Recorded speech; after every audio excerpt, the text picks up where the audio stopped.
Monsieur le ministre de la Santé, le 13 octobre dernier, je vous interrogeais sur la stratégie vaccinale de la France, alors que se profilait l'arrivée de 2 vaccins avant la fin de l'année aux États-Unis et que le gouvernement britannique avait déterminé la sienne. Je craignais alors des retards en France. Vous m'aviez répondu « tout est prêt » et tenu ma question pour une vaine polémique. C'était une alerte que vous refusiez d'entendre. Vous étiez bien en retard, vous le demeurez gravement, et vous le demeurerez longtemps, alors que le second confinement n'a pas atteint son objectif de 5 000 contaminations jour, que le déconfinement demeure incertain dans sa méthode et dans ses effets, et que le Premier ministre n'exclut plus un 3e confinement. Une course contre la montre est engagée devant la menace du variant anglais et sud-africain. Pressé de toutes parts d'accélérer, vous aurez, dites-vous, vacciné 1 million de Français à la fin du mois de janvier. Ce jour même, les Britanniques en ont vacciné 2,3 millions.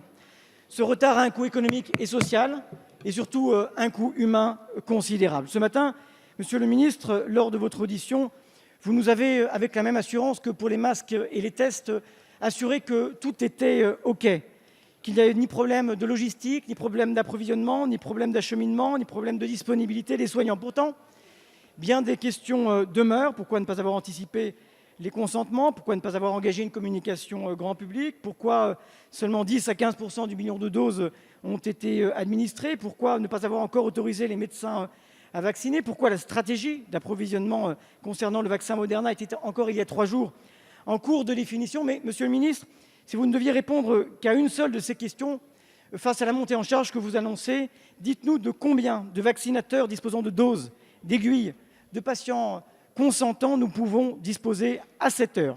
Monsieur le ministre, nous ne rattraperons pas notre retard, mais pouvez-vous nous dire comment nous pouvons encore gagner la course contre la pandémie et éviter un nouveau confinement? Le vaccin est notre meilleur espoir. Merci. La parole est à monsieur Olivier Véran, ministre des Solidarités et de la Santé.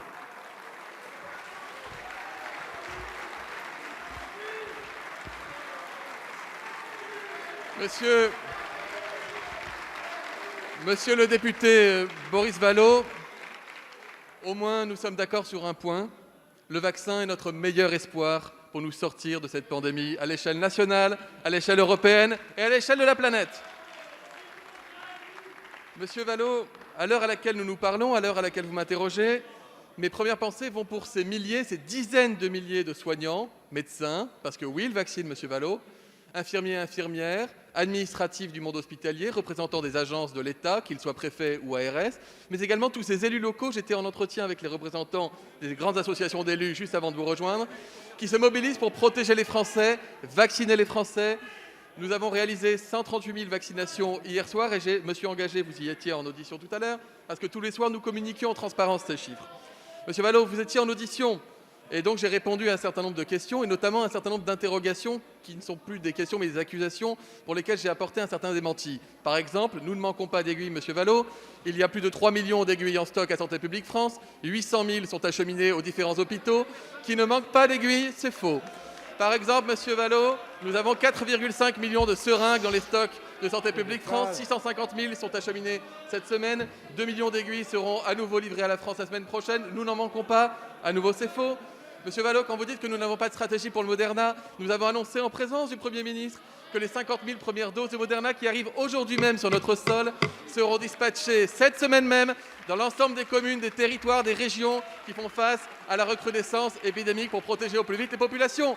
Monsieur Vallaud, faites comme les élus de terrain, faites comme les membres de mes administrations, faites comme nous tous ici, aidez-nous, retroussez-vous les manches, c'est un défi collectif et nous y répondrons présents.